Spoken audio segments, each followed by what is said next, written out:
जब एक बिगड़ी हुई नोबल ब्रैट को लगा कि वो जो चाहे कर सकती है, उसने हमारे एमसी पर सीवर का गंदा पानी फेंक दिया, उसे लात मारी और घमंड से कहा कि अपनी औकात याद रखो। लेकिन उसे बिल्कुल अंदाजा नहीं था कि वो अपनी जिंदगी की सबसे बड़ी गलती कर रही है।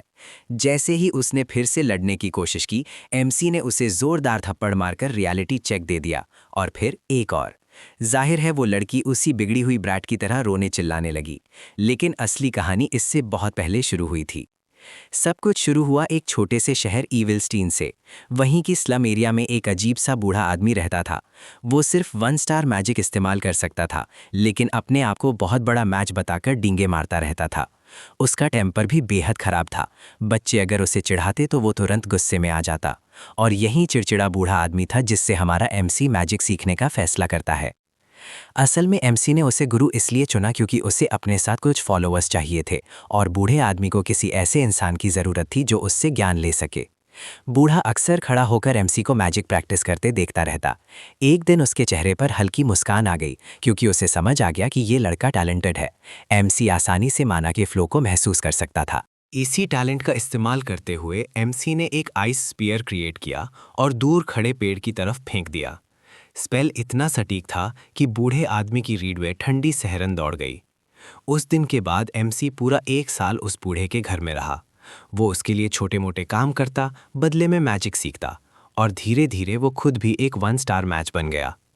एक रात बूढ़े ने उसे अपने पास बैठाया और कहा कि शहर की नॉर्डर्न वॉल के पार ऐसे नोबल्स हैं जो लीगल ड्रिंकिंग एज से पहले ही 3 स्टार मैच बन जाते हैं।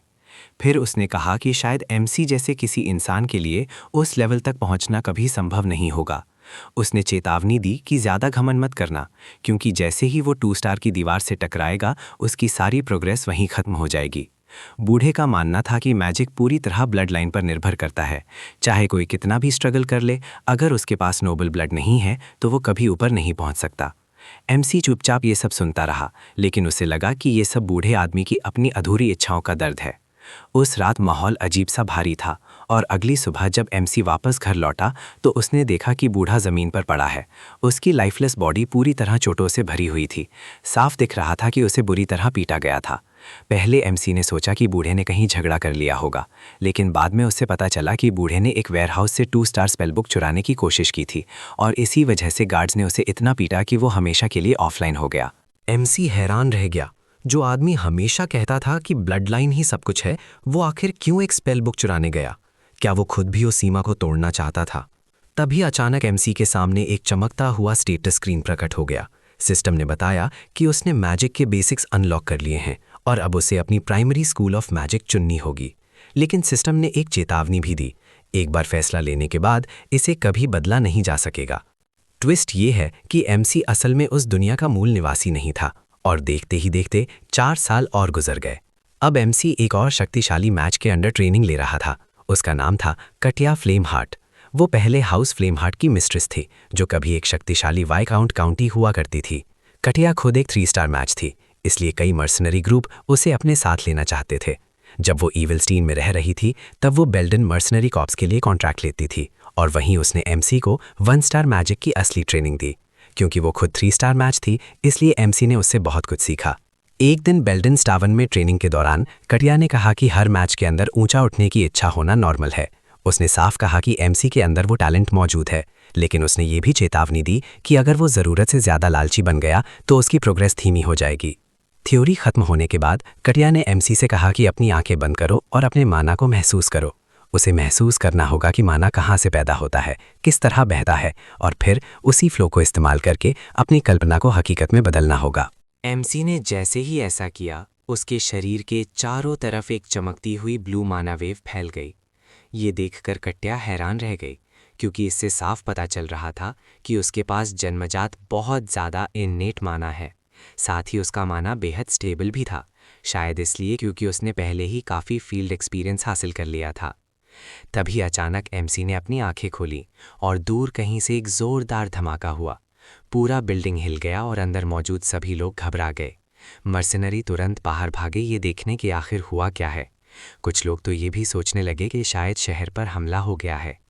कटिया ने तुरंत एमसी का हाथ पकड़ा और धीमे से कहा, चुप रहो और बस मेरे पीछे आओ। वो उसे एक प्राइवेट जगह पर ले गई और बोली कि ध्यान से सुनो, नोबल्स अपने प्रिविलेज को लेकर बेहद सेंसिटिव होते हैं और उनमें से सबसे बड़ा प्रिविलेज है मैजिक। दुनिया के लोग इन्नेट ताकत को एक ब्लेसिंग मानते हैं, लेकिन असल में ये सिर्फ नोबल्स के लिए लागू होता है। कट्या ने समझाया कि किसी कॉमनर का 3 स्टार मैच बनना बेहद रेयर है और जो भी ऐसा कर पाता है उसने अपनी पूरी जिंदगी मैजिक को समर्पित कर दी होती है। फिर उसने धीमी आवाज़ में कहा, अभी अभी जो धमाका हुआ वो असली नहीं था, वो एक 2 स्टार डिल्यूजन टाइप स्पेल था जिसे ऑडिटरी हैलुसिनेशन कहा जाता है। और आप विश्वास नहीं करेंगे, एमसी को खुद भी पता नहीं चला कि उसने क्या कर दिया, लेकिन उसी पल 14 साल की उम्र में एमसी आधिकारिक रूप से एक 2 स्टार मैच बन चुका था। उस दिन के बाद कट्या उसके साथ कई जगहों पर यात्रा करती रही और रास्ते में उसे एक के बाद एक नए स्पेल सिखाती रही। असल में कट्या ने एमसी को सिर्फ मैजिक ही नहीं सिखाया, बल्कि उस हाई सोसाइटी के बारे में भी बताया जिसमें वो कभी एक नोबल के रूप में रहती थी। देखते ही देखते एक और साल गुजर गया और फिर एक दिन कट्या को जाना पड़ा। उसे काउंटी ऑफ अल्वे ने प्राइवेट ट्यूटर के रूप में नियुक्त कर लिया था। हाउस अल्वे एक बेहद पावरफुल नोबल हाउस था, इतना प्रभावशाली कि कैपिटल का ग्रैंड ड्यूक भी उनका सम्मान करता था, क्योंकि उनके साथ काउंट एल्बर्ट खड़ा था। कट्या के लिए ये ऑफर ठुकराना नामुमकिन था, क्योंकि इतने बड़े नोबल हाउस का मैजिक टीचर बनना किसी भी मैच के लिए बहुत बड़ी किस्मत की बात होती है।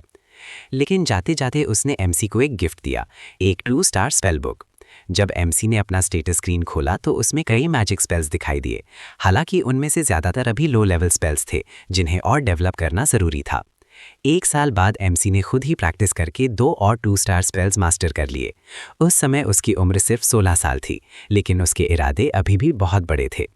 कुछ समय बाद एमसी मर्सनरी टावन गया, जहां मर्सनरी कॉप्स के लीडर जेडन ने उसे बताया कि आखिरकार उन्हें एक असली काम मिला है। एमसी ने पूछा कि किस तरह का काम है, तो जेडन ने बताया कि ये हाउस टू प्लेन की तरफ से आया है, जो कि ग्रैंड डची का हिस्सा है। ये सुनकर एमसी भी हैरान रह गया। उसने पूछा कि इतने बड़े नोबल हाउस को उनके जैसे मर्सनरी क्यों चाहिए। जेडन ने उसे डांटते हुए कहा कि वजह से क्या फ़र्क पड़ता है, जब तक पैसे मिल रहे हैं काम करना चाहिए।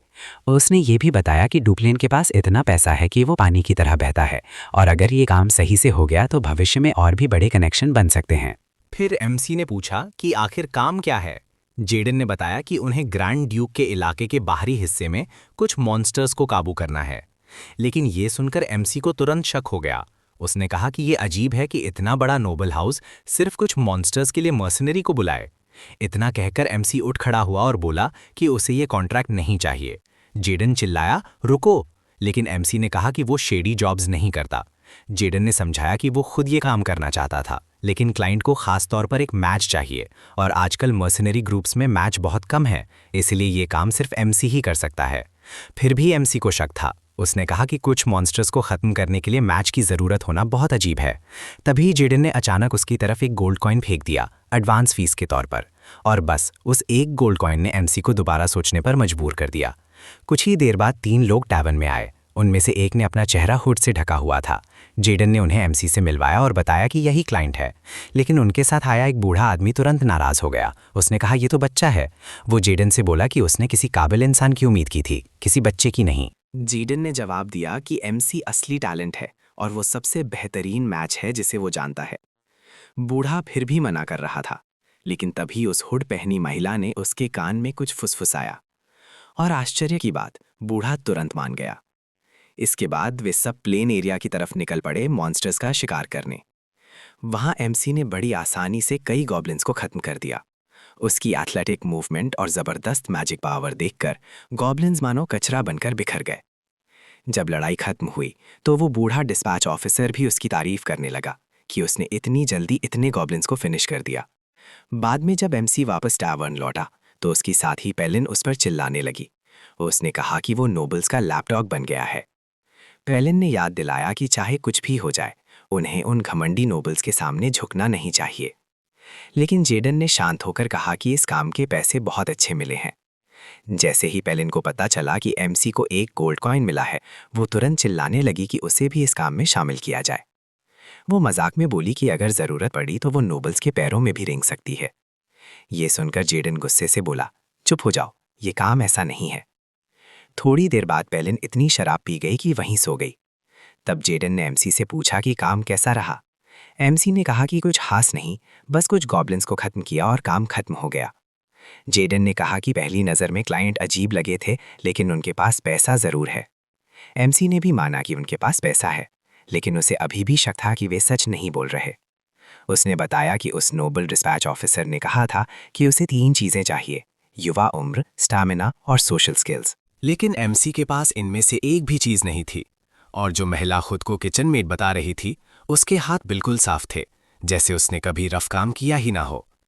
एमसी अपनी ऑब्जर्वेशन आगे बताने ही वाला था कि जेडन ने उसे रोक दिया। उसने कहा, हम मर्सिनरी हैं, क्लाइंट के निजी मामलों में दखल देने की जरूरत नहीं, काम लो, पूरा करो और पैसे लेकर निकल जाओ। एमसी ने सिर हिलाकर हामी भर दी, क्योंकि इस खतरनाक दुनिया में आखिरकार सबसे जरूरी चीज है जिंदा रहकर अपनी रोजी कमाना। अगले दिन एमसी ने फिर कुछ गॉब्लिन्स को खत्म किया। जेडन खुशी से झूम उठा और तुरंत पेमेंट मांगने लगा। उसे इस बार 2 गोल्ड कॉइन्स मिले और वो खुशी से लगभग पागल हो गया। लेकिन तभी वो डिस्पैच ऑफिसर फिर से एमसी के पास आया। उसने कहा कि उसे एमसी की स्किल्स बहुत पसंद आई हैं और वो उसे एक नया काम देना चाहता है। ये सुनकर जेडन और एमसी दोनों कंफ्यूज हो गए। तब बूढ़े ने सीधे मुद्दे पर आते हुए कहा, इस नए काम के लिए तुम्हें 15 गोल्ड कॉइन्स मिलेंगे। और जैसे ही एमसी ने इतनी बड़ी रकम सुनी, उसने बिना ये जाने कि काम क्या है तुरंत हाँ कह दी। कुछ ही देर बाद वे सब हाउस डुप्लॉन की विशाल एस्टेट की ओर निकल पड़े। जैसे ही वे वहां पहुंचे, जेडन उस जगह की भव्यता देखकर हैरान रह गया। महल इतना शानदार था कि उसकी आंखें खुली की खुली रह गईं। लेकिन एमसी चुपचाप सब कुछ ध्यान से ऑब्जर्व करता रहा। तभी बूढ़े आदमी ने कहा कि अंदर जाने से पहले वो अपना असली परिचय देना चाहता है। उसने बताया कि उसका नाम डॉन है और वो ड्यूक डुप्लॉन का ग्रैंड स्टुअर्ड है। उसने माफ़ी भी मांगी कि उसने पहले अपनी असली पहचान छिपाई थी, क्योंकि उसके काम की प्रकृति ही ऐसी थी। वहीं वो बूढ़ी औरत भी आगे आई और बोली कि उसका नाम कैटरीना है। वो कोई साधारण किचन मेट नहीं, बल्कि पूरे महल की हेडमेड है। ये सुनकर जेडन पूरी तरह चौंक गया। उसने तुरंत झुककर उनका सम्मान किया और अपना परिचय दिया। लेकिन एमसी को ज़्यादा आश्चर्य नहीं हुआ, क्योंकि उसे पहले से ही शक था कि वे लोग आम नौकर नहीं हैं। और इससे ये भी साफ हो गया कि जो लड़की अब तक केप में चेहरा छिपाई थी, उसकी हैसियत भी बहुत ऊंची है। तभी उस लड़की ने धीरे धीरे अपना केप उतारा और उसके नीचे से एक बेहद खूबसूरत चेहरा सामने आया। वो मुस्कुराई और बोली, मेरा नाम एलन एलेनोर डुप्लॉन है। फिर उसने एमसी की तरफ देखते हुए कहा कि वो उसे अपनी छोटी बहन डेला का मैजिक ट्यूटर बनाना चाहती है। ये सुनकर एमसी कुछ पल के लिए बिल्कुल चुप रह गया। उसे यकीन ही नहीं हुआ कि उसे एक नोबल लेडी का ट्यूटर बनने के लिए हायर किया जा रहा है। उसी समय महल के अंदर ड्यूक डुप्लॉन अपने ऑफिस में अपने बड़े बेटे वैलेरियन के साथ बात कर रहा था। तभी अचानक दरवाज़ा जोर से खुला और उनका दूसरा बेटा रेग गुस्से में कमरे में घुस आया। ड्यूक ने उसे शांत रहने को कहा, लेकिन रेग चिल्लाते हुए बोला, सलाह मुझे नहीं, डेला को चाहिए। उसने बताया कि डेला अब हद से आगे बढ़ चुकी है। उसने उन नौकरों को भी मारना शुरू कर दिया है जिन्हें उसने खुद काम पर रखा था। वैलेरियन ने उसे धीरे बोलने को कहा, क्योंकि वो अपने पिता के साथ मीटिंग में था। लेकिन रेग नहीं रुका। उसने कहा कि पिछले 1 महीने में 10 नौकर नौकरी छोड़ चुके हैं और इसकी वजह सिर्फ डेला का व्यवहार है। वो हमेशा गुस्से में चीज़ें तोड़ देती है और किसी की भी इज्जत नहीं करती। फिर उसने अपने पिता से सीधा सवाल किया, आप कब तक डेला की इन हरकतों को अनदेखा करते रहेंगे? वैलेरियन अब ये सब बर्दाश्त नहीं कर पाया और उसने रेग को कमरे से निकल जाने को कहा। लेकिन रेग ने और भी बड़ा सुझाव दे दिया। उसने कहा कि अब समय आ गया है कि वे डेला को घर से भेज दें, क्योंकि उनके पास पहले से एलन है, जो एक परफेक्ट नोबल लेडी है। फिर उसने बताया कि डॉन ने एक मोनास्ट्री देख रखी है जहां डेला को भेजा जा सकता है। उसका मानना था कि घर पर बोझ बनने से बेहतर है कि डेला वहां जाकर भगवान की सेवा करे। ये सुनते ही ड्यूक डिप्लोन गुस्से से खड़ा हो गया और उसने रेग का सिर टेबल पर दे मारा। उसने सख्त आवाज़ में कहा, मैंने पहले ही कहा था कि डेला के भविष्य का फैसला तुम्हारा नहीं है। फिर भी रेग डरा नहीं। उसने कहा कि किसी न किसी दिन उन्हें डेला की किस्मत का फैसला करना ही पड़ेगा। उसी समय महल के दूसरे हिस्से में एमसी और एलन मुख्य किले की ओर जा रहे थे। चलते चलते एलन ने पूछा कि क्या उसने कभी डेला के बारे में सुना है। एमसी ने जवाब दिया कि उसने उसे सिर्फ डुप्लिन फैमिली की रजिस्ट्री में देखा है। ये सुनकर एलन ने सिर झुका लिया और दुखी आवाज में कहा कि डेला को सार्वजनिक रूप से ज्यादा नहीं दिखाया जाता। इतने में सामने से वैलेरियन और रेग आ गए। वैलेरियन ने एलन से पूछा कि ईविलस्टीन में उसका समय कैसा रहा। एलन ने विनम्रता से कहा कि वो उसके ख्याल रखने की वजह से आराम से रह पाई। वैलेरियन ने कहा कि वे बाद में बात करेंगे, क्योंकि अभी उसे रेग की चोट का ध्यान रखना है। थोड़ी देर बाद एलिन एमसी को लेकर अपने पिता के ऑफिस में पहुंची। उसने अपने पिता को नमस्कार किया और ड्यूक ने कहा कि उसने ईविलस्टीन में उसकी उपलब्धियों के बारे में सुना है। एलिन मुस्कुराकर बोली कि ये सब उनकी ही वजह से संभव हुआ। फिर उसने एमसी की ओर इशारा करते हुए कहा कि यही वो मैजिक ट्यूटर है जिसे वो ईविलस्टीन से लेकर आई है और अब वही डेला को ट्रेन करेगा। परिचय कराने के बाद एलिन जाने लगी ताकि अपने पिता के काम में बाधा न डाले, लेकिन ड्यूक डुप्लून ने एमसी को रुकने के लिए कहा। एलिन के जाने के बाद ड्यूक ने उसे ध्यान से देखा और कहा कि वो उम्मीद नहीं कर रहा था कि ट्यूटर इतना युवा होगा। फिर उसने पूछा कि क्या वो मैजिक संभालना जानता है। एमसी ने विनम्रता से कहा कि वो थोड़ा बहुत 1 स्टार मैजिक इस्तेमाल कर सकता है। ये सुनकर ड्यूक ने अपने चश्मे उतार दिए और गंभीर आवाज में कहा, झूठ बोलने की जरूरत नहीं, कभी कभी ज्यादा विनम्रता भी एक गुण नहीं बल्कि कमजोरी लगती है।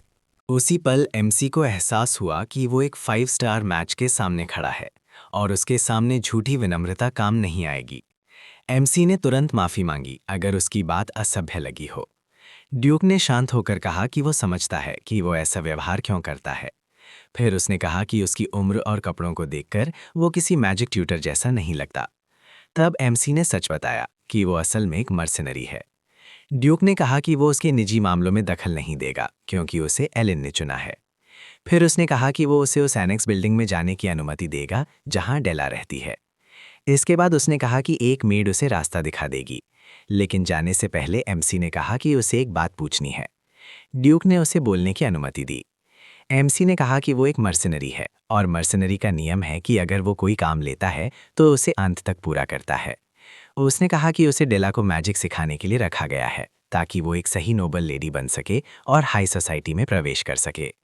फिर उसने कहा कि इस बारे में उसकी एक खास रिक्वेस्ट है। उधर उसी समय डेला अपने कमरे में पूरी तरह गुस्से में थी। वो अपनी बेचारी मेड पर तरह तरह की चीजें फेंक रही थी, जबकि वो लड़की बार बार माफी मांग रही थी। डेला चिल्लाई, अभी मेरे कमरे से निकल जाओ, और धमकी दी कि अगर वो फिर कभी उसके कमरे में दिखी तो वो उसका चेहरा भी बर्बाद कर देगी। दूसरी तरफ जेडन एलन से बात करते हुए दिखाई देता है। वो उससे पूछता है कि आखिर उसने डेरेक को ही क्यों चुना, क्योंकि उसे पूरा यकीन है कि पूरे कॉन्टिनेंट के टॉप मैजिक ट्यूटर दा के टीचर बनने के लिए आपस में कम्पीट कर रहे होते। इसके अलावा जेडन को लगता है कि डेरेक के लिए डेला को मेंटर करना आसान नहीं होगा क्योंकि वो एक कॉमनर है, जबकि डेला एक नोबल फैमिली से आती है। तभी एजिलन एक चौंकाने वाला सच बताती है। वो कहती है कि उसने पूरे कॉन्टिनेंट के हर तरह के मैजिक मास्टर्स को ट्राई किया था, लेकिन ट्विस्ट ये है कि आखिर में उन सब ने हार मान ली। इसलिए उसने फैसला किया कि अब वो ऐसे लोगों को चुनेगी जो मैजिक तो जानते हैं लेकिन जिनकी हालत बहुत ही डेस्परेट है। एजिलन जानती है कि डेरेक का बैकग्राउंड एक मर्सिनरी का है, लेकिन उसे भरोसा है कि वो नोबल्स के बिहेवियर और उनकी कल्चर को अच्छी तरह समझता है। जेडन तब एक और राज खोलता है। वो बताता है कि डेरेक का मास्टर एक फॉलन नोबल था जो पहले बहुत सक्सेसफुल हुआ करता था। जेडन का मानना है कि डेरेक ने उससे बहुत सारी चीज़ें सीखी होंगी। ये सुनकर एजिलन को आखिर समझ आता है कि एक मर्सिनरी होने के बावजूद डेरेक इतना रिफाइंड और काइंड क्यों है। एजिलन को भी लगता है कि अपने पास्ट एक्सपीरियंस की वजह से डेरेक शायद डेला को धीरे धीरे कंट्रोल में ला सके और उसे सही रास्ते पर लीड कर सके। लेकिन जेडन एलन को चेतावनी देता है। वो कहता है कि उसे लोगों को पढ़ने में और बेहतर होना होगा, क्योंकि डेरेक एक ऐसा मैच है जो सड़कों पर बड़ा हुआ है और उम्र पूरी होने से पहले ही मर्सनरी का काम करने लगा था। जेडन सवाल करता है, क्या कोई ऐसा इंसान जो सड़कों पर पला हो सिर्फ रिफाइनमेंट और काइंडनेस के सहारे जिंदा रह सकता है? कुछ देर बाद डेरेक को डेला के कमरे तक ले जाया जाता है। वो दरवाज़ा खटखटाता है और अंदर जाकर अपना परिचय देने के लिए ग्रीट करता है। कमरे के दूसरी तरफ डेला बैठी होती है और वो उसे पास आने के लिए कहती है। डेरेक उसके कहने पर आगे बढ़ता है, लेकिन जैसे ही वो करीब आता है डेला के चेहरे पर एक खतरनाक स्माइल आ जाती है, जैसे वो पहले से कुछ प्लान कर चुकी हो। अचानक डेला उस पर बदबूदार पानी फेंक देती है और उसे सीवर रैट कहकर मजाक उड़ाने लगती है। वो लगातार उसे इंसल्ट करती रहती है। फिर वो कुर्सी पर खड़ी हो जाती है ताकि ऊपर से उसे नीचा दिखा सके। उसके हाथ में एक और बाल्टी होती है और वो भी डेरेक के सिर पर उड़ेल देती है, ये कहते हुए कि उसने ये पानी पहले से तैयार करके रखा था। पूरे समय डेरेक बिल्कुल चुप रहता है। कुछ देर में जब डेला के पास फेंकने के लिए पानी खत्म हो जाता है तो वो और ज़्यादा गुस्से में आ जाती है। वो डेरेक के सीने पर जोर से किक मारती है जिससे वो गिर जाता है। फिर वो अपना जूता निकालकर उसके ऊपर फेंक देती है और कहती है कि उससे बदबू आती है। इसके बाद वो वापस अपनी सीट पर बैठ जाती है और उसे याद दिलाती है कि उसकी औकात एक सीवर रैट से ज़्यादा कुछ नहीं है। लेकिन सच तो ये है कि डेला के कमरे में आने से पहले ही डेरेक ने डुप्लेन से एक लंबी बातचीत की थी उसने साफ कहा था कि डेला की प्रॉब्लम आसानी से सॉल्व नहीं होगी। उसी समय उसने डुप्लेन से पूछा था कि क्या वो उसे डेला की ट्रेनिंग के मामले में पूरी अथॉरिटी देगा। अब वापस कमरे में डेरेक धीरे धीरे खड़ा होता है और अचानक डेला के चेहरे पर एक जोरदार थप्पड़ जड़ देता है। उस एक थप्पड़ से डेला का पूरा शरीर शॉक में जम जाता है। आयरॉनिकली 3 साल पहले डेरेक अपने मास्टर कार्टिया के साथ ट्रैवल कर रहा था। उसने उससे पूछा था कि अगर उसे किसी ऐसे स्टूडेंट को पढ़ाना पड़े जो उसकी काइंडनेस की कद्र ही ना करे तो वो क्या करेगी। कार्टिया ने जवाब दिया था कि वो पहले उसे समझने की कोशिश करेगी, उसे अपनाएगी और उसे गले लगाएगी। डेरेक को ये बहुत आइडियलिस्टिक लगा था। उसने पूछा, अगर वो स्टूडेंट ये सब चाहता ही ना हो तो? तब कार्टिया ने कहा था कि टीचिंग का असली एसेंस है स्टूडेंट को बेहतर दिशा में लीड करना। अगर समझ और एक्सेप्टेंस से काम ना चले तो एक अलग शुरुआत ढूंढनी चाहिए। डेरेक ने पूछा, किस तरह की शुरुआत? और कार्टिया ने जवाब दिया, स्टूडेंट के दिल में डर पैदा करके। वर्तमान में वापस डेरेक डेला से कहता है कि उसे दूसरों के साथ रिस्पेक्ट और कंसिडरेशन से पेश आना सीखना होगा। वो यही नहीं रुकता और उसे तुरंत खड़े होने के लिए कहता है, क्योंकि उसे अपनी बात दोहराना पसंद नहीं है। डेला गुस्से में खड़ी होती है और उसके गाल पर थप्पड़ मार देती है। वो चिल्लाकर पूछती है कि एक लो बॉर्न उसकी हिम्मत कैसे कर सकता है कि उस पर हाथ उठाए, लेकिन वो अपनी बात पूरी भी नहीं कर पाती। डेरेक फिर से उसे थप्पड़ मार देता है और कहता है कि वो भी अपनी बात दोहराने वाला नहीं है। डेला के चेहरे पर अचानक एक मुस्कान आ जाती है, क्योंकि उसे लगता है कि अब डेरेक ठीक वहीं फंस गया है जहां वो चाहती थी। वो जोर से चिल्लाती है और डेलॉन को बुलाती है, ये कहते हुए कि डेरेक ने उस पर हाथ उठाया है। डेलॉन और कई मेड्स तुरंत कमरे में दौड़कर आते हैं और पूछते हैं कि क्या वो ठीक है। डेलॉन गुस्से में डेरेक के पास जाता है और उसे डांटते हुए पूछता है कि वो क्या सोच रहा है जो डेला पर हाथ उठा रहा है। वो चेतावनी देता है कि अगर ड्यूप्लेन को पता चल गया तो बड़ी मुसीबत होगी। लेकिन तभी डेरेक अपनी जेब से एक लिखी हुई नोट निकालता है। वो बताता है कि उसे पहले ही ड्यूप्लेन से परमिशन मिल चुकी है कि वो डेला की एजुकेशन को जैसे चाहे वैसे हैंडल कर सकता है। डेलॉन जब उस नोट को पढ़ता है जिस पर डुप्लेन के साइन होते हैं तो उसे समझ आ जाता है कि अब वो कुछ नहीं कर सकता। ये खबर जैसे ही वैलेरियन को मिलती है, वो गुस्से में डेरेक के कमरे में पहुंचता है और अपनी बहन को छूने की वजह से उसे चैलेंज करता है। वो डेरेक को पकड़ लेता है और उसे मारने ही वाला होता है कि तभी राग उसे रोक देता है और कहता है कि हिंसा करने से बेहतर है कि वो शांति से बात करे। डेरेक शांत स्वर में बताता है कि उसे डुप्लेन की अनुमति मिली हुई है। राग भी वैलेरियन को याद दिलाता है कि डेरेक एजेलिन का गेस्ट है और उनके पिता ने भी इसकी अनुमति दी है। आखिरकार वैलेरियन डेरेक से कहता है कि वो उसके साथ चले। जब डेरेक कमरे से बाहर निकलता है तो राग धीरे से उसके कान में कहता है कि उसने सब सुन लिया है और सच कहें तो डेला को होश में आने के लिए एक अच्छी पिटाई की ज़रूरत है। वो उसके कंधे पर हाथ रखकर कहता है कि चिंता करने की ज़रूरत नहीं है, क्योंकि वैलेरियन ज़्यादा आगे नहीं जाएगा। लेकिन अंदर ही अंदर राग इस बात से खुश नहीं है कि वैलेरियन अब भी अपनी बिगड़ी हुई बहन को बचा रहा है। कुछ देर बाद वे उस कमरे में पहुंचते हैं जहां डेला पहले रहा करती थी, जब उसे एनेक्स में भेजा नहीं गया था। कमरा पेंटिंग से भरा हुआ होता है। वैलेरियन बताता है कि डेला को ड्राइंग बहुत पसंद थी। वो हमेशा उससे कहती थी कि वो उसकी ड्राइंग्स देखे, और जब भी वो देखता तो डेला शर्म से लाल हो जाती थी। लेकिन एक अजीब बात थी, डेला कभी भी अपनी ड्राइंग पूरी नहीं करती थी। ज़्यादातर समय वो कुछ हिस्सों को खाली छोड़ देती थी और सिर्फ वही चीज़ें बनाती थीं जो उसे पसंद आती थीं। वैलेरियन अपने पहले वाले बिहेवियर के लिए माफ़ी मांगता है, लेकिन डेरेक कहता है कि ये कोई बड़ी बात नहीं है। फिर वो पूछता है कि उसे यहाँ क्यों लाया गया। वैलेरियन धीरे से बताता है कि वो बस ये दिखाना चाहता था कि डेला कोई ऐसी बच्ची नहीं है जिसे नफ़रत या मारने के लायक समझा जाए। वो कहता है कि किसी समय पर डेला अचानक अपने ब्लड लाइन को लेकर बेहद ऑब्सेस्ड हो गई थी और आखिरकार उसी वजह से उसे मेन हाउस से निकालकर इस एनेक्स में बंद कर दिया गया। वैलेरियन कहता है कि उसे समझ नहीं आता कि डेला आखिर ऐसी क्यों बन गई, लेकिन उसे पूरा यकीन है कि उन्हें हर हाल में उसे मोनास्ट्री भेजे जाने से रोकना होगा। वैलेरियन बताता है कि अगर डेला सिर्फ एक भी स्टार मैजिक सीख लेती है तो वो अपने फादर को मना सकता है कि डेला को यहीं रहने दिया जाए। वो सच्ची आवाज़ में डेरेक से रिक्वेस्ट करता है कि वो डेला को बचा ले। डेरेक तब वैलेरियन से कहता है कि डेला ने मैजिक को पूरी तरह छोड़ा नहीं है, क्योंकि जिन किताबों को वो देख रहा है उनके किनारों पर डेला के लिखे हुए नोट्स हैं। वो आगे बताता है कि दूर वाली शेल्फ पर रखी सारी किताबें स्कूल ऑफ रेगुलेशंस की थ्योरी बुक्स हैं। वैलेरियन इसकी पुष्टि करता है और कहता है कि नोबल्स आमतौर पर इसी स्कूल से सीखते हैं। सब कुछ ध्यान से देखने के बाद डेरेक कहता है कि वो अपनी पूरी कोशिश करेगा। उस रात जब डेला आराम से अपने बेड पर सो रही होती है, तभी अचानक डेरेक वहां आता है और उसके सिर पर पानी उड़ेल देता है। फिर उसे तुरंत खड़े होने को कहता है। डेला पूरी तरह शॉक में पड़ जाती है और सोचती है कि शायद डेरेक का दिमाग खराब हो गया है। लेकिन डेरेक उसकी बातों को इग्नोर करता है, उसका हाथ पकड़ता है और उसे अपने साथ चलने को मजबूर करता है। डेला समझ ही नहीं पाती कि उसके साथ क्या हो रहा है, जबकि डेरेक उसे हॉल से घसीटते हुए बाहर ले जाता है और नौकरानियां ये सब देखकर हैरान रह जाती हैं। कुछ ही देर में वो उसे एस्टेट से बाहर जंगल की तरफ ले जाता है। जंगल के अंदर पहुंचकर डेरेक अचानक उसे जमीन पर धक्का दे देता है। डेला गुस्से और डर से चिल्लाते हुए पूछती है कि आखिर वो कौन होता है उसे सिखाने वाला। तभी डेरेक उसे चौंका देता है। वो कहता है कि उसे मैजिक सिखाने में कोई दिलचस्पी नहीं है। उसने ये ट्यूटर वाली नौकरी सिर्फ इसलिए ली है क्योंकि उसे घमंडी नोबल्स को पीटना पसंद है। डेला ये सुनकर दंग रह जाती है और उसे लगता है कि शायद उसने गलत सुना है। लेकिन डेरेक आगे कहता है कि ट्यूटर बनना बस एक बहाना है ताकि वो ऐसे घमंडी और खुद को सबसे ऊपर समझने वाले नोबल्स को सबक सिखा सके। डेला अभी भी सोचती है कि शायद ये कोई मजाक है, लेकिन तभी डेरेक अपनी तलवार निकाल लेता है और कहता है कि उसे नोबल्स की चीखें सुनना बहुत अच्छा लगता है। डर से कांपती हुई डेला उससे पूछती है कि क्या उसे लगता है कि ऐसा करने के बाद वो बच जाएगा।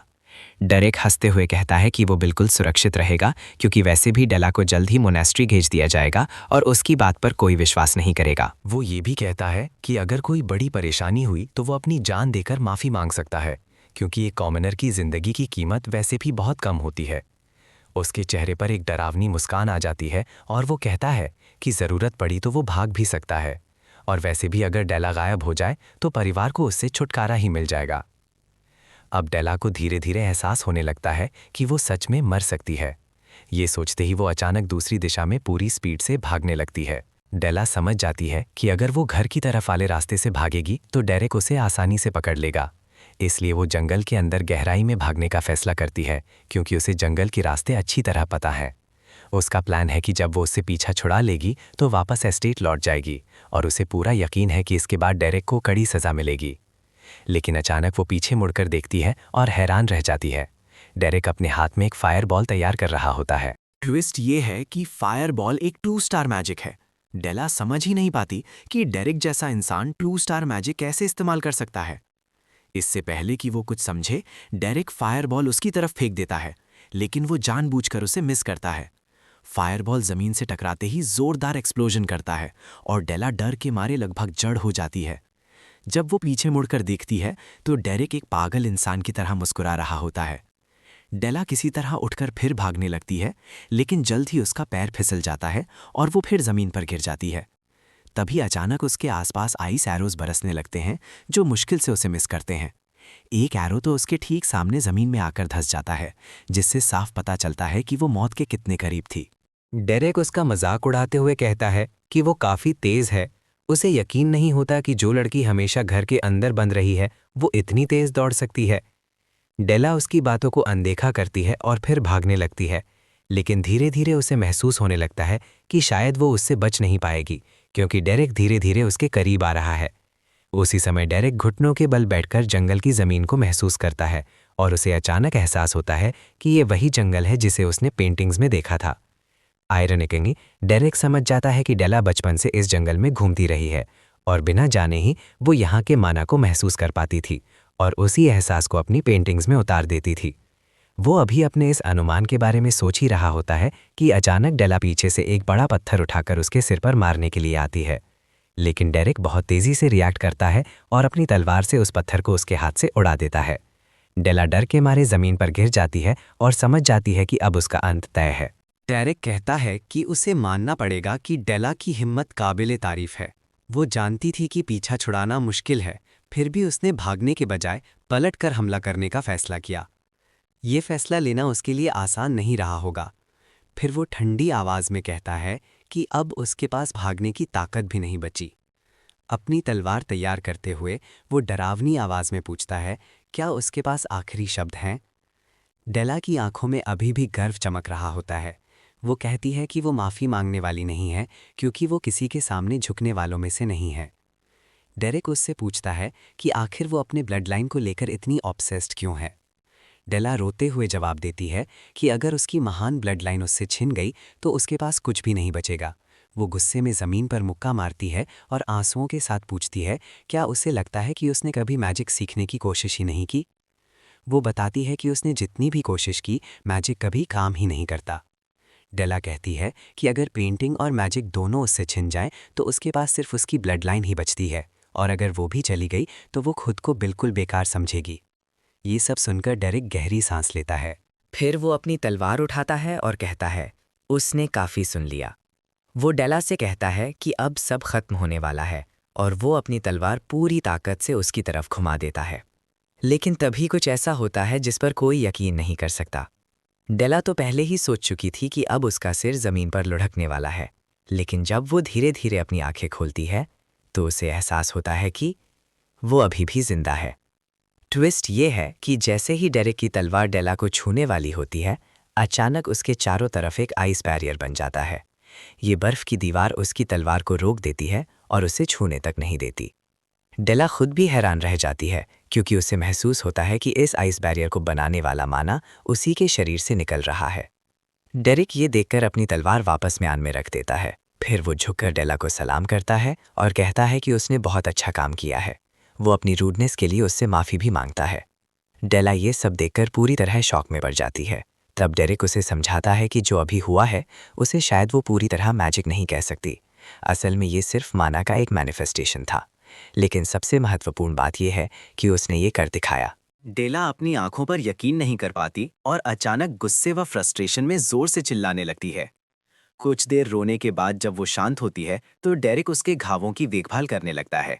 उसी दौरान वो उसे बताता है कि वो स्कूल ऑफ द वाइल्ड से जुड़ी हुई है। डेला ये सुनकर कंफ्यूज हो जाती है कि इसका मतलब क्या है।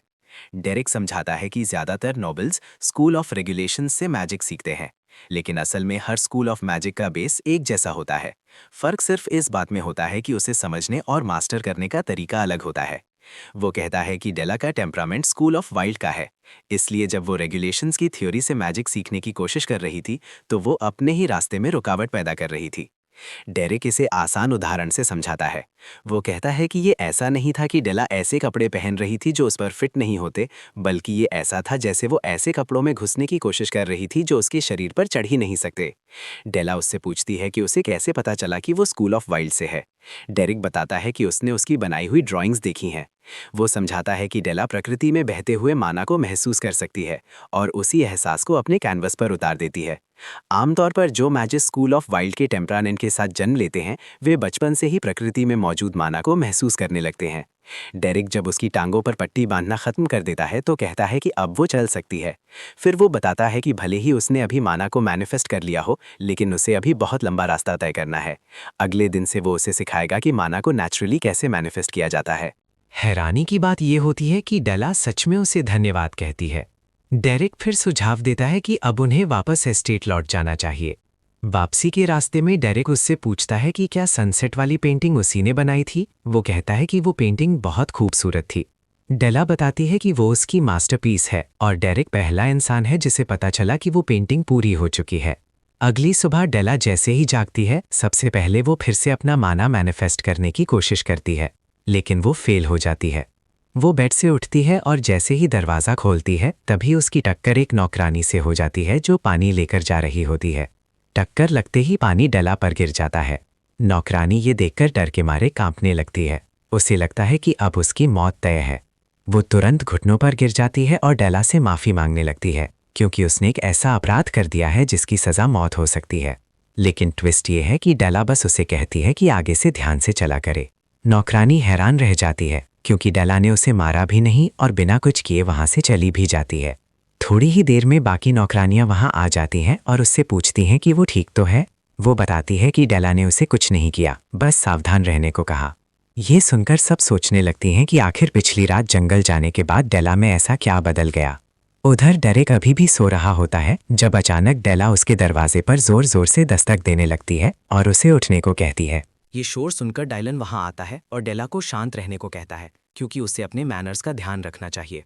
तभी डेरिक दरवाज़ा खोलता है और पूछता है कि उसे क्या चाहिए। डेला तुरंत कहती है कि उसे सिखाया जाए कि वो अपने मैनिफेस्ट किए हुए माना को कैसे कंट्रोल करे, क्योंकि उसने खुद कोशिश की लेकिन वो सफल नहीं हो पाई। ये सुनकर डायलन पूरी तरह शॉक में रह जाता है, क्योंकि इसका मतलब है कि डेला ने सच में माना मैनिफेस्ट कर लिया है। लेकिन डेरेक उसकी बात सुनकर बस दरवाजा बंद कर देता है और कहता है कि वो दोपहर में वापस आए। डेला ये सुनकर मानने वाली नहीं होती। वो लगातार दरवाजे पर दस्तक देती रहती है और उसे खोलने को कहती है, लेकिन डेरेक फिर से अपने मीठे सपनों की नींद में लौट जाता है। थोड़ी देर बाद रेग हॉल से गुजर रहा होता है, जब वो नौकरानियों को डेला में आए बदलावों के बारे में बात करते हुए सुनता है। वे ये भी कह रही होती हैं कि डेला ने मैजिक मैनिफेस्ट कर लिया है। कुछ ही समय में वेलेरियन ये खबर अपने फादर तक पहुंचा देता है। वो बताता है कि ये जानकारी उसे हेड बटलर से मिली है। ये सुनकर उनके फादर को राहत मिलती है, लेकिन रेग अभी भी सावधान रहने को कहता है। उसके अनुसार सिर्फ एक बार मैजिक मैनिफेस्ट कर लेना किसी नतीजे पर पहुंचने के लिए काफी नहीं है। वेलेरियन ये सुनकर गुस्सा हो जाता है। उसे लगता है कि रेग को डेला की तारीफ करनी चाहिए, लेकिन रेग याद दिलाता है कि डेला ने अब तक बहुत परेशानियां पैदा की हैं और एक छोटा सा रिजल्ट उनके पुराने फैसले को बदलने के लिए काफी नहीं है, यानी उसे अभी भी कॉन्वेंट भेजा जा सकता है। दोपहर में आखिरकार डेरेक डेला को पढ़ाने के लिए आता है, लेकिन वो देखता है कि डेला मुंह फुलाकर बैठी है। डेला तुरंत कहती है कि वो मुंह नहीं फुला रही, वो गुस्से में है। डेरेक हंसते हुए कहता है कि वो चाहे जितना भी अजीब बर्ताव कर ले, इससे कुछ नहीं बदलेगा। वो उसे लगातार चिढ़ाता रहता है, जब तक कि आखिरकार डेला जोर से कह देती है कि हाँ, वो सच में गुस्से में है। लेकिन जैसे ही वो डेरेक के चेहरे का एक्सप्रेशन देखती है, वो तुरंत खुद को संभाल लेती है। डेरेक बैठ जाता है और कहता है कि सिर्फ इसलिए कि उसने मैजिक मैनिफेस्ट किया है, इसका मतलब ये नहीं कि वो उसे इधर उधर इस्तेमाल कर सकती है, वरना ये उल्टा नुकसान कर सकता है। वो बताता है कि उसे ये बात इसलिए पता है क्योंकि वो खुद ये गलती कर चुका है। डेरेक कहता है कि जैसे सीखना ज़रूरी है, वैसे ही आराम करना भी ज़रूरी है, और अब जब उसने काफ़ी आराम कर लिया है तो पढ़ाई शुरू करने का समय आ गया है। डेला नाक सिकोड़कर उसे एक बोरिंग मैजिक टीचर कहती है। तब डेरेक गंभीर चेहरा बनाकर उससे पूछता है, क्या वो चाहती है कि वो उससे किसी अलग तरीके से सिखाए? डेला जैसे ही डेरेक को देखती है, उसके दिमाग में तुरंत जंगल वाली घटना फ्लैश हो जाती है। जो कुछ भी उसने उसके साथ वहाँ किया था, उसकी याद आते ही उसकी रीढ़ में डर की ठंडी लहर दौड़ जाती है। इसीलिए वो तुरंत अपना एटीट्यूड ठीक कर लेती है ताकि दोबारा वही सिचुएशन ना बने। तभी डेरेक उसे बताता है कि आज का उनका ट्रेनिंग प्लान मैजिक मैनिफेस्टेशन की प्रैक्टिस करना है। वो समझाता है कि जब वो मैजिक मैनिफेस्टेशन को फ्रीली कंट्रोल करना सीख जाएगी, तब 1 स्टार मैजिक सीखना उसके लिए बेहद आसान हो जाएगा। डेरेक आगे बताता है कि स्कूल ऑफ द वाइल्ड में कोई सख्त सिस्टम नहीं होता, इसीलिए ये सेल्फ स्टडी के लिए सबसे अच्छा माहौल देता है। ये स्कूल ऑफ रेगुलेशन से बिल्कुल अलग है, क्योंकि यहाँ ज़्यादा फ्रीडम दी जाती है। वो डेला से कहता है कि सच में उसकी पर्सनैलिटी स्कूल ऑफ वाइल्ड के साथ बहुत अच्छी तरह मैच करती है। ये सुनकर डेला हैरान होकर पूछती है कि वो ऐसा क्यों कह रहा है। डेरेक बताता है कि उसकी फ्री स्पिरिटेड नेचर इस स्कूल के लिए परफेक्ट है, और ट्विस्ट ये है कि वो सिर्फ उसकी पर्सनैलिटी की वजह से नहीं, बल्कि उसकी डुप्लिन ब्लड की वजह से भी खास है। इसका मतलब है कि उसके अंदर नेचुरल टैलेंट की कोई कमी नहीं है। ये सुनते ही डेला का चेहरा लाल हो जाता है, क्योंकि उसे यकीन ही नहीं होता कि डेरेक सच में उसे टैलेंटेड कह रहा है। लेकिन डेरेक उसे याद दिलाता है कि उसने कुछ ही सेकंड में आइस वॉल बना दी थी, जो इस बात का साफ संकेत है कि उसके अंदर ज़बरदस्त टैलेंट है। डेला शर्माते हुए खुद को जीनियस मानने लगती है, लेकिन डेरेक तुरंत उसे करेक्ट करता है और कहता है कि जीनियस और टैलेंटेड होना अलग अलग चीज़ें हैं। डेला इस बात को मानने से इनकार कर देती है और दोनों के बीच मज़ेदार बहस शुरू हो जाती है। आखिरकार डेला की जिद के आगे डेरेक हार मान लेता है और मानता है कि वो सच में अमेजिंग है। लेकिन दूर खड़ा रे ये सब देख रहा होता है और डेला की इतनी तेज़ प्रोग्रेस देखकर वो अंदर ही अंदर गुस्से से भर जाता है।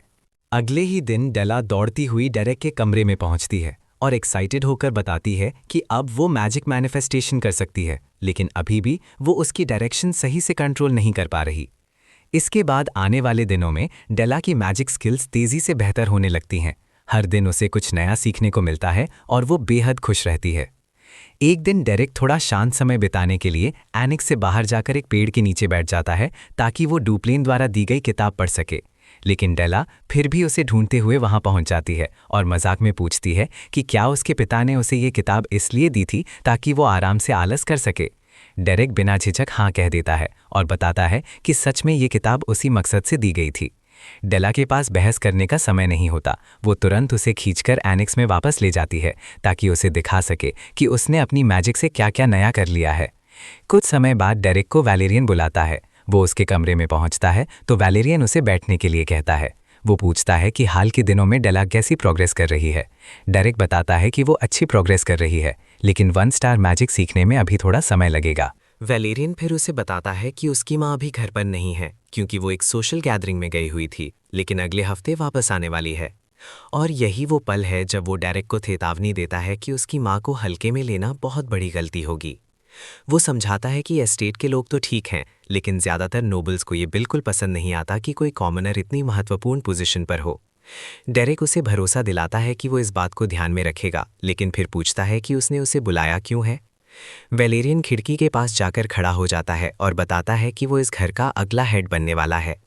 इसका मतलब है कि उसे घर के हर सदस्य को समझना और उन्हें साथ लेकर चलना होगा। लेकिन वो मानता है कि किसी इंसान के दिल को समझना बेहद मुश्किल होता है। काश सभी लोगों की सोच और वैल्यूज़ एक जैसी होती, लेकिन हकीकत में ऐसा नहीं होता। डेरेक उसकी बातों से कंफ्यूज हो जाता है और पूछता है कि वो आखिर कहना क्या चाहता है। तभी वैलेरियन की आंखों में आंसू आ जाते हैं और वो धीरे से कहता है कि डेला अब उसके साथ खेलती नहीं है। उसे याद आता है कि बचपन में डेला हमेशा मुस्कुराकर उसका स्वागत करती थी। वो सोचने लगता है कि अब वैसी एंजल जैसी डेला उसे फिर कहाँ मिलेगी। वो आंसू भरी आंखों से डेरेक के पास आता है और पूछता है कि क्या कोई तरीका है जिससे वो डेला का फेवर जीत सके। डेरेक हैरान होकर पूछता है कि वो उससे ही ये सवाल क्यों पूछ रहा है। वैलेरियन कहता है कि क्योंकि डेला सिर्फ उसी के पीछे घूमती रहती है। और तभी बाहर से डेला की जोरदार आवाज आती है जो डेरेक को पुकार रही होती है। लेकिन वैलेरियन उसे जाने से रोकता है और उसे वो डॉल दिखाता है जो उसने अपनी बहन के लिए बनाई है। डॉल इतनी डरावनी और अजीब दिखती है कि डेरेक मजाक में पूछ बैठता है कि क्या वो किसी को कर्स करने की कोशिश कर रहा है। ये सुनकर वैलेरियन रोने लगता है और कहता है कि वो ऐसी चीज़ों में बिल्कुल बेकार है। कुछ ही समय बाद डेला की माँ अपनी यात्रा से वापस लौटती है। वो डेरेक से मिलती है और कहती है कि उसने उसके बारे में बहुत कुछ सुना है। वो अपना परिचय देती है और बताती है कि उसका नाम डेला है। फिर वो कहती है कि वो उसे एक गिफ्ट भेजना चाहती है, लेकिन तभी डेरेक साफ साफ कह देता है कि वो किसी भी हाउस से जुड़ा नहीं है। ये सुनकर महिला कंफ्यूज हो जाती है और जब डेरेक ये सच बता देता है कि वो एक कॉमनर है तो वो हैरानी से बिल्कुल स्तब्ध रह जाती है। आयरॉनिकली एक हफ्ता पहले ही एलन ने डेरेक का धन्यवाद किया था क्योंकि वो एबलस्टीन वापस जाने वाली थी, इसीलिए उसे डेला को डेरेक के भरोसे छोड़ना पड़ा। जेडन ने भी मजाक में कहा था कि डेरेक जल्दी काम खत्म करके एबलस्टीन लौट आए, नहीं तो पाइन ये सब सुनकर पागल हो जाएगी। दोनों जब कैरेज में बैठकर जा रहे होते हैं तभी अचानक एलन को याद आता है कि उसने एक ज़रूरी बात बताना भूल गई है। जेडन पूछता है कि क्या बात है और वो बताती है कि उसकी माँ एक हफ्ते में वापस आने वाली है, लेकिन वो डेरेक को इसके बारे में बताना भूल गई। जेडन समझ नहीं पाता कि उसे डेरेक को चेतावनी देने की क्या ज़रूरत थी, लेकिन सच ये है कि डेला की माँ को लोग एंगर की देवी कहते हैं। अब वर्तमान में डेला की माँ गुस्से में अपने पति के ऑफिस में घुस जाती है और चिल्लाकर पूछती है कि आखिर उनकी बेटी का टीचर एक कॉमनर क्यों है। उसका पति उसे शांत रहने के लिए कहता है, लेकिन वो लगातार चिल्लाती रहती है क्योंकि डेला उनकी सबसे छोटी बेटी है। आखिरकार वो आदमी समझाता है कि उसे भी ये फैसला पसंद नहीं था, लेकिन अच्छे ब्लड लाइन वाले सभी टीचर्स ने डेला को पढ़ाने से मना कर दिया था। फिर भी महिला मानने को तैयार नहीं होती और कहती है कि ड्यूप्लिन परिवार की बेटी को पढ़ाने के लिए किसी मर्सनरी को रखना बिल्कुल गलत है। उसका पति बताता है कि अच्छा मैजिक टीचर ढूंढना बहुत मुश्किल है और ऊपर से एस्लिन ने ही डेरेक को रिकमेंड किया था। लेकिन डेला की माँ अब भी नहीं मानती। वो कहती है कि कम से कम कुछ स्टैंडर्ड तो होना चाहिए और तभी वो सुझाव देती है कि वे उसके भाई फ्लैम को हायर कर सकते हैं। पिछली बार वो बिजी था, लेकिन अब शायद वो उपलब्ध हो। लेकिन उन्हें अभी नहीं पता कि ये फैसला आगे चलकर पूरे घर की किस्मत बदलने वाला है। ड्यूप्लिन ये सुनकर हैरान रह जाता है कि उसकी पत्नी सच में ये सुझाव दे रही है कि जो आदमी पूरे टेरिटरी को मैनेज करता है उसे हटाकर एक प्राइवेट टीचर बना दिया जाए। वो डेला की माँ से पूछता है कि क्या उसे लगता है कि अगर वे एल्स्टीन को इतनी लापरवाही से चलाएंगे तो सब कुछ सही रहेगा। लेकिन महिला भी पीछे हटने वाली नहीं थी।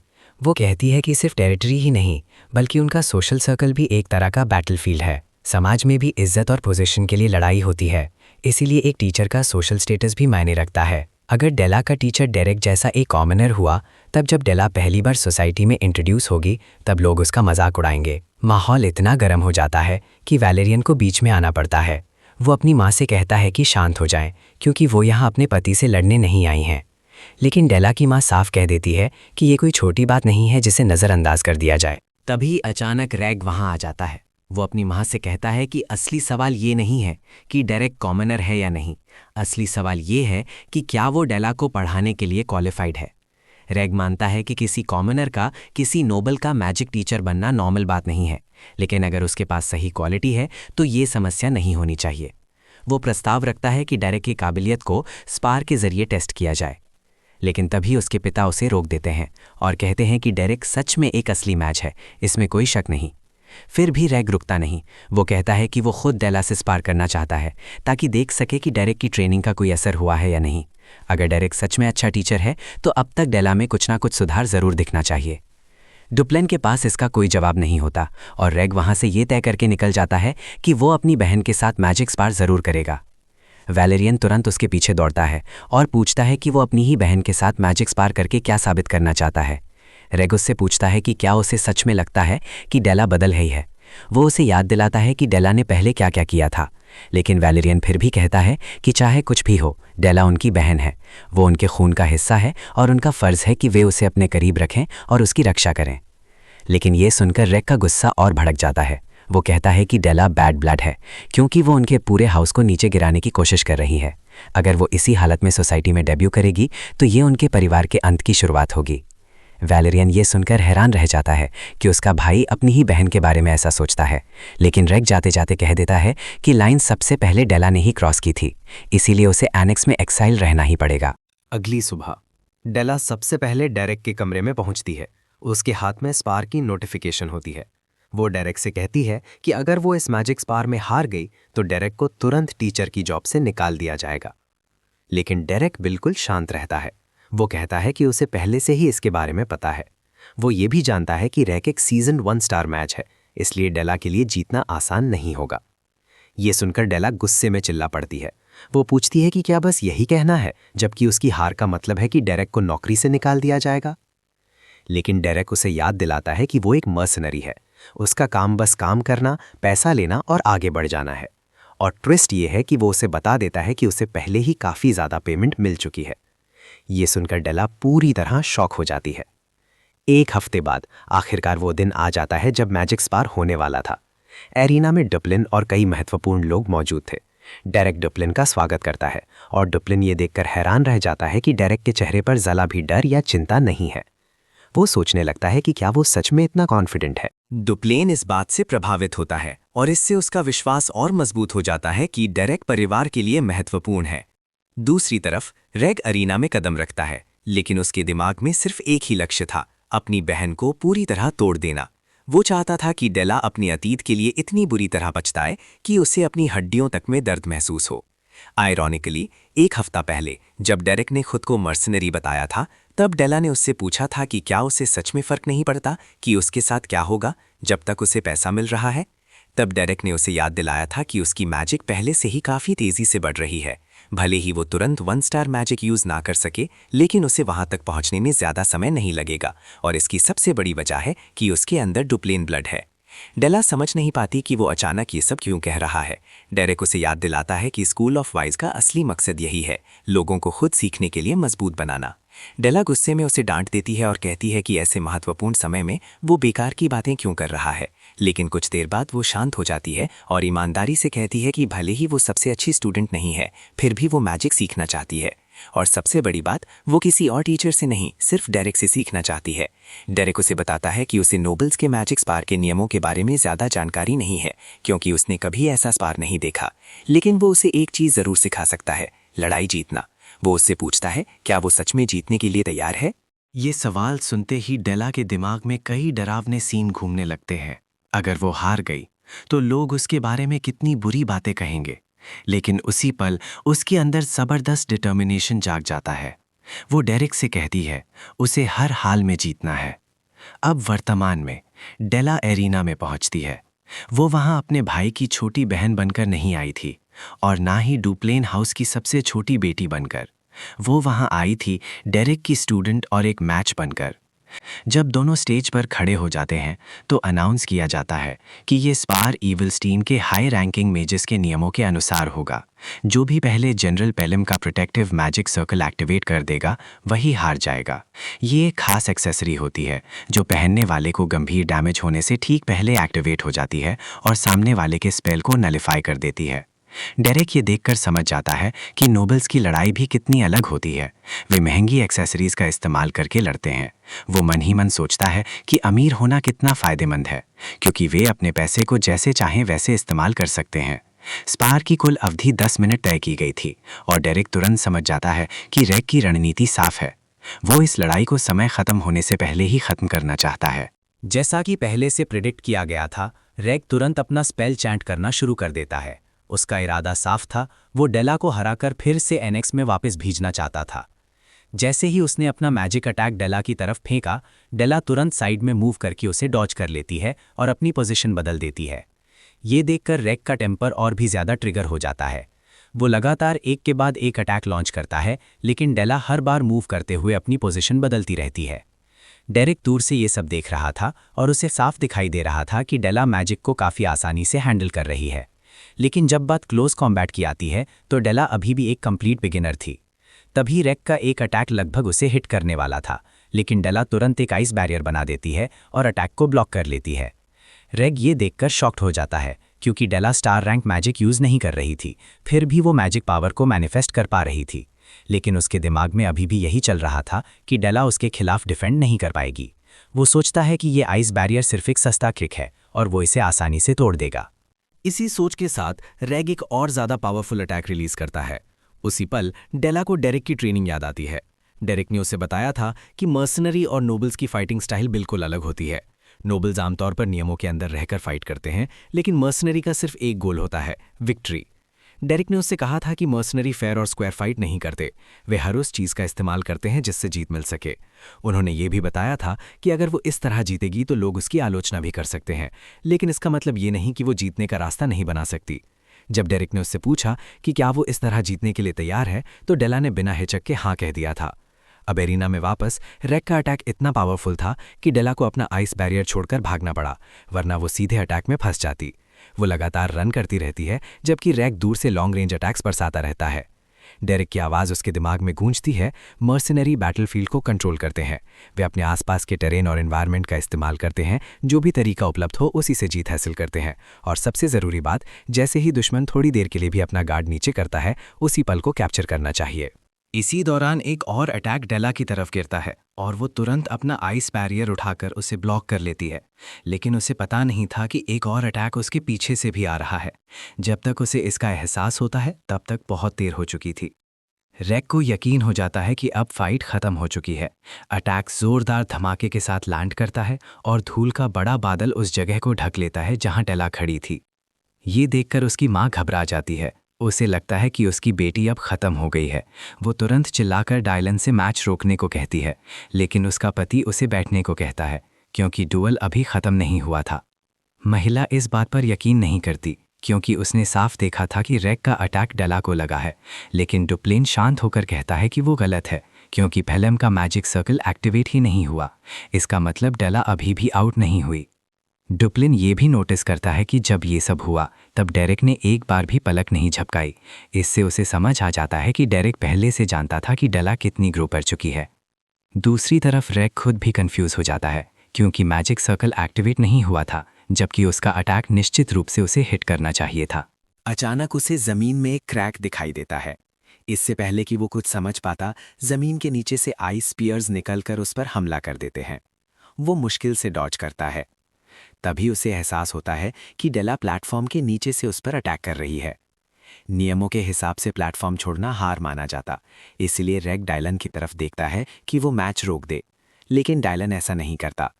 तभी रेग को समझ आता है कि प्लेटफॉर्म के नीचे का हिस्सा भी अरीना का ही हिस्सा माना गया है, इसलिए डेला ने कोई नियम नहीं तोड़ा।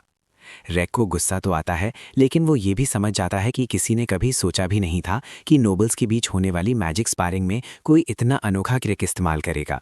तभी नीचे से एक और अटैक आता है जो लगभग उसे गिरा ही देता, लेकिन वो फिर डॉज कर लेता है। अब लगातार अटैक्स आते रहते हैं और रेग पूरी तरह फ्रस्ट्रेट हो जाता है, क्योंकि उसे दिखाई ही नहीं दे रहा था कि डेला कहाँ है। डेला के पास अब एडवांटेज था। वो नीचे से लगातार अटैक करती रह सकती थी जब तक कि एक हिट लैंड ना हो जाए। तभी रेग को एहसास होता है कि डेला अब नोबल्स के एटिकेट के हिसाब से नहीं लड़ रहे। जब उसकी नज़र आखिरकार डेला की आंखों से मिलती है, तो उसे एक खतरनाक चीज़ दिखाई देती है। उसकी आंखों में वही शांत एक्सप्रेशन था जो कभी डेरिक के चेहरे पर था, जब वेलेरियन ने उसे पहली बार चैलेंज किया था। उस पल रेग समझ जाता है कि ये पूरी स्ट्रैटेजी सिर्फ डेला की नहीं हो सकती, इसके पीछे डेरिक ज़रूर है। अब जब खेल ऐसा है, तो रेग भी फैसला करता है कि वो पीछे नहीं हटेगा। वो अपना कोट उतार देता है और अपनी पूरी ताकत के साथ लड़ने के लिए तैयार हो जाता है। ऊपर बैठी डेला की माँ ये देखकर और भी शॉक्ड हो जाती है कि उसकी बेटी इतनी गंदी जगह प्लेटफॉर्म के नीचे से लड़ रही है। वो फिर से चिल्लाकर अपने पति से मैच रोकने को कहती है, लेकिन वो मना कर देता है क्योंकि अभी तक कोई नियम नहीं टूटा था। प्लेटफॉर्म के नीचे से डेला को मना का फ्लो साफ दिखाई दे रहा था। वो इसी एडवांटेज का इस्तेमाल करके रेक पर अटैक करती रहती है। रेक को बार बार कूदना पड़ता था और वो अपने इनकांटेशन सही से यूज नहीं कर पा रहा था। लेकिन तभी उसे प्लेटफॉर्म के बीच में खड़ा पोल दिखाई देता है। वो तुरंत उस पर छलांग लगा देता है। उसी समय डेला नोटिस करती है कि अब उसे मना का फ्लो महसूस नहीं हो रहा। वो तुरंत समझ जाती है कि उसका भाई कुछ नया प्लान कर रहा है। लेकिन उसे पूरा कॉन्फिडेंस था, जैसे ही रेग अगली बार इनकांटेशन यूज करेगा वो उसे जरूर पकड़ लेगी। दूसरी तरफ रेग भी समझ चुका था कि इस पोजीशन से डेला उसके मना को सेंस नहीं कर सकती, लेकिन यहाँ से वो खुद भी स्पेल कास्ट नहीं कर सकता था। इसलिए उसके पास सिर्फ एक रास्ता बचा, पूरा प्लेटफॉर्म ही तोड़ देना। वो बिना इनकांटेशन के एक लॉन्ग रेंज अटैक फायर करता है और पोल को बेस से काट देता है। पोल टूटकर प्लेटफॉर्म पर गिरता है और उसी फोर्स से प्लेटफॉर्म का एक हिस्सा टूट जाता है। इसके साथ ही रेग खुद भी नीचे गिर जाता है ताकि अपनी बहन के साथ बराबरी की फाइट कर सके। धूल के बीच दौड़ती हुई डेला उसे दिखाई देती है और वो तुरंत उस पर एक आइस एरो फायर करता है। डेला उसे ब्लॉक कर देती है, लेकिन अब उसके अटैक्स और भी ज़्यादा इंटेंस हो जाते हैं। ये देखकर डेला के अंदर डर की एक लहर दौड़ जाती है। रेग समझ चुका था कि क्लोज रेंज में उसके पास एडवांटेज है। उसे बस एक सही मैजिक एरो चाहिए था। लेकिन इससे पहले कि वो अटैक कर पाता, डेला अचानक उसकी तरफ तेजी से बढ़ती है और सीधा उसके सीने पर किक मार देती है। रेग दर्द से घुटनों के बल गिर जाता है और तभी ट्विस्ट ये है कि डेला तुरंत जमीन की धूल उठाकर उसकी आंखों में फेंक देती है। इससे उसे और ज़्यादा दर्द होता है और उसकी विजन पूरी तरह ब्लॉक हो जाती है। जैसे ही डेला समझती है कि उसका भाई कुछ पल के लिए इनकैपेसिटेट हो गया है, वो तुरंत इस मौके का फ़ायदा उठाती है और वापस प्लेटफॉर्म की सतह पर चढ़ जाती है। रेग तभी समझ जाता है कि डेला के पास अब लगभग मना खत्म हो चुका है, इसलिए वो जीतने के लिए हर संभव तरीका इस्तेमाल कर रही है, भले ही वो तरीका लगभग असंभव ही क्यों न लगे। रेग फिर धीरे धीरे अपने पैरों पर खड़ा हो जाता है। वो दिखाना चाहता था कि वो कितना स्ट्रांग है, क्योंकि ये ड्यूल शुरू ही इसलिए हुआ था ताकि डेला अपनी वर्थ प्रूव कर सके। कुछ ही पल बाद रेग वापस प्लेटफॉर्म की सतह पर चढ़ाता है। उसी समय डेला को एहसास होता है कि उसके सिर से चोट लगी है और वहां से क्रिम्सन लिक्विड की एक बूंद नीचे गिरती है। जैसे ही वो बूंद जमीन पर गिरती है, डेला को डेरिक की बात याद आती है। उसने उसे सिखाया था कि अपने मना को दर्द की तरह महसूस करो और अपने स्पेल कास्टिंग को एक ब्रश की तरह सोचो। उसने कहा था कि हवा में जो मना तैर रहा है वो एक तरह का पेंट है और तुम्हें अपने ब्रश से उस पेंट को इकट्ठा करके पूरी तस्वीर बनानी होती है। यही असल में मैजिक है। जब डेला ने पहली बार ये सुना था तब वो हैरान रह गई थी, क्योंकि डेरिक ने उसे मना का फ्लो दिखाया था। अब जब वो हार के कगार पर खड़ी थी, उसने उसी सीख पर पूरा फोकस कर लिया। अचानक वो अपने अंदर बचा हुआ मना बाहर निकालने लगती है और उसे अपनी उंगलियों के सिरे पर महसूस करती है। वो डेरिक की एनालॉजी को फॉलो करती है। उसका मैजिक ही उसका पेंट है। और उसी पल एक रिफाइंड मना उसकी उंगलियों के आगे इकट्ठा होने लगता है, जिससे एक आइस स्पीयर बनकर तैयार हो जाता है। डायलिन और डुप्लेन दोनों ये देखकर शॉक्ड रह जाते हैं, क्योंकि डेला जो दिखा रही थी वो असल में 1 स्टार मैजिक था। अब डेला अपने अल्टीमेट अटैक की तैयारी कर रही थी, लेकिन दूसरी तरफ रेग भी पीछे हटने वाला नहीं था। वो भी जितना मना खींच सकता था खींच लेता है और कई आइस एरो तैयार कर लेता है। उसे पूरा भरोसा था कि अगर उसकी बहन ने अभी अभी 1 स्टार मैजिक एक्टिवेट किया भी है, तब भी वो उससे एक कदम आगे है। उसकी प्लानिंग साफ थी। वो डेला को हिट कर देगा इससे पहले कि उसका अटैक उस तक पहुंचे। डेला अपना आइस स्पीयर उसकी तरफ लॉन्च कर देती है। उसी पर रेग भी अपने कई आइस एरो छोड़ देता है। दोनों के अटैक हवा के बीच में टकराते हैं और एक जोरदार एक्सप्लोजन होता है। धमाके से उनकी माँ पूरी तरह घबरा जाती है। लेकिन जब धूल साफ होती है, तब एक मैजिक बैरियर एक्टिवेट होता हुआ दिखाई देता है। ट्विस्ट ये है कि वो बैरियर रैक का नहीं बल्कि डेला का था। इसका मतलब साफ था, डेला हार चुकी थी। ये समझते ही डेला की आंखों से आंसू निकल पड़ते हैं। वो गुस्से और फ्रस्ट्रेशन में जोर से चिल्ला उठती है। उधर उसकी माँ अपने पति पर चिल्लाने लगती है कि उसने इतना वल्गर स्पार क्यों होने दिया, लेकिन डुप्लेन उसकी बातों को इग्नोर कर देता है। उसका ध्यान सिर्फ अपनी बेटी पर था, क्योंकि उसे उसकी आंखों में कुछ दिखाई दे रहा था। जब डुप्लेन जवान था, तब वो एक फियरलेस नाइट था जो अपने किंग के लिए हर वॉर में वफादारी से लड़ा था। उसी समय उसके किंग ने उससे कहा था कि उसकी आंखों में एक एम्बिशन की चमक है। अब जब वो अपनी बेटी को देखता है तो उसे वही एम्बिशन उसकी आंखों में दिखाई देती है। इसी बीच मेड्स दौड़कर डेला के पास आती हैं और पूछती हैं कि क्या वो ठीक है, लेकिन डेला कुछ नहीं बोलती और बस रोती रहती है। उनमें से एक मेड उसे ले जाकर इलाज करवाना चाहती है, लेकिन डेला उसका हाथ झटक देती है। वो धीरे धीरे प्लेटफॉर्म से नीचे उतरती है और रैक के पास से गुजरती है। रैक थोड़ी झिझक के साथ उसे अच्छे फाइट के लिए कॉम्प्लीमेंट देता है। सबको लगता है कि डेला अब अपने कमरे की तरफ जाएगी, लेकिन वो सीधे चलती हुई डायरेक्ट के पास पहुंच जाती है। जैसे ही वो उसके सामने खड़ी होती है, वो रोते हुए कहती है कि उसे हारने का बहुत दर्द हो रहा है। आंसुओं से भरी आंखों के साथ वो डेरेक से माफ़ी मांगती है कि वो जीत नहीं पाई। डेरेक खड़ा हो जाता है और शांत आवाज़ में कहता है कि हारना कोई गलत बात नहीं है, लेकिन इस फ्रस्ट्रेशन को यूज़ करके और ऊपर चढ़ना चाहिए और स्ट्रांग बनना चाहिए। डेरेक के शब्द उसके दिल तक पहुंच जाते हैं और वो और भी ज़ोर से रोने लगती है। उसी समय उसकी माँ आ जाती है और उसे गले लगा लेती है। वो अपनी बेटी के दर्द को समझते हुए उसे दिलासा देती है। डेला कुछ बोलना चाहती थी, लेकिन उसकी माँ उसे रोक देती है और कहती है कि अभी कुछ कहने की ज़रूरत नहीं है, पहले उसका इलाज होना चाहिए। जैसे ही डेला वहाँ से चली जाती है, उसकी माँ गुस्से में डेरेक के पास पहुँचती है। वो उस पर चिल्लाती है और उसे वल्गर इंसान कहती है। वो कहती है कि भले ही उसने डेला को 1 स्टार मेज़ बना दिया हो, इससे वो कोई महान इंसान नहीं बन जाता। बिना हिचकिचाए वो डेरेक के चेहरे पर एक ज़ोरदार थप्पड़ मार देती है और कहती है कि उसने उसकी बेटी को सिर्फ सस्ते ट्रिक सिखाए हैं। वो उसकी शर्ट पकड़ लेती है और चिल्लाकर कहती है कि उसने ग्रैंड ड्यूक की बेटी को गंदी जगहों पर लड़ना सिखाया। फिर वो उसे दोबारा थप्पड़ मार देती है और लगातार अपमानजनक बातें बोलती रहती है। तभी अचानक डुप्लीन वहां आ जाता है। डेला की माँ उम्मीद करती है कि उसका पति उसका साथ देगा, लेकिन अगली ही सेकंड डुप्लीन खुद उसके चेहरे पर एक जोरदार थप्पड़ मार देता है। वो कहता है कि वल्गर बर्ताव डेरेक ने नहीं बल्कि उसने किया है। महिला पूरी तरह शॉक्ड रह जाती है कि उसके पति ने एक आम इंसान के लिए उसे थप्पड़ मार दिया। डुप्लीन शांत होकर कहता है कि हाँ, डेरेक एक कॉमनर है, लेकिन वो उनकी बेटी का टीचर भी है, और दुनिया में कौन सा माता पिता अपने बच्चे के टीचर के साथ ऐसा व्यवहार करता है। फिर वो डेरेक की तरफ मुड़कर उससे अपनी पत्नी को माफ करने के लिए कहता है, क्योंकि हर माता पिता अपने बच्चे से अपने तरीके से प्यार करते हैं। डेरेक गहरी सांस लेता है और कहता है कि सब ठीक है। इसके बाद डुप्लीन उससे कहता है कि वो उसके साथ चले, क्योंकि उसे उससे ऑडियंस रूम में कुछ प्राइवेट बात करनी है। जब वे दोनों वहां पहुंचते हैं तो डुप्लीन सबसे पहले डेरेक की तारीफ करता है कि उसने डेला को बहुत अच्छे से ट्रेन किया है। फिर वो कहता है कि वो उसे एक सही रिवॉर्ड देना चाहता है। वो सीधे पूछता है, क्या वो कॉमनर के लिए अलाउड सबसे ऊंचा लेवल यानी 3 स्टार मैजिक पाना चाहता है। डेरेक ये सुनकर थोड़ा हैरान हो जाता है, लेकिन उसे समझ आ जाता है कि डुप्लीन उसे उससे भी ज्यादा अच्छी तरह समझता है जितना वो खुद को समझता है। डुप्लीन खुद एक 5 स्टार मेज और पूरे नेशन का ग्रैंड ड्यूक है, इसलिए उसके ऑफर को ठुकराना बेवकूफ़ी होती। डेरेक बिना हिचकिचाए कह देता है हाँ, उसे यही चाहिए। लेकिन डुप्लीन उसे ये भी बता देता है कि भले ही उसने उसकी बेटी को अच्छी ट्रेनिंग दी है, फिर भी अभी जो अचीवमेंट हुआ है वो हाई सोसाइटी में सर्वाइव करने के लिए काफ़ी नहीं है। डुप्लेन और डेरेक की बातचीत के दौरान डेरेक कहता है कि डेला को गाइड करने के लिए आसपास बहुत सारे लोग मौजूद हैं, और अब जब उसे इस रास्ते पर थोड़ा कॉन्फिडेंस मिल गया है तो वो बहुत जल्दी ग्रो करेगी। लेकिन डुप्लेन उससे असहमत हो जाता है। उसका कहना है कि उसकी बेटी को सिर्फ कोई इंस्ट्रक्टर नहीं चाहिए, बल्कि एक असली टीचर चाहिए जो उसे सही डायरेक्शन दे सके।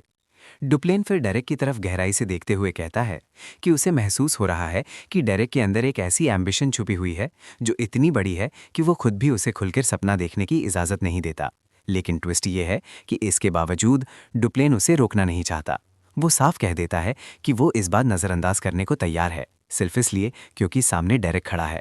ये सुनकर डेरेक खुद भी थोड़ा हैरान हो जाता है, क्योंकि उसे उम्मीद थी कि डुप्लेन उसे आगे बढ़ने से रोकेगा, खासकर अगर वो 4 स्टार जैसे और भी ऊंचे रेलम तक पहुंचने की कोशिश करे। तभी डेरेक को एहसास होता है कि यही चीज़ डुप्लेन को और भी ज़्यादा खतरनाक बनाती है।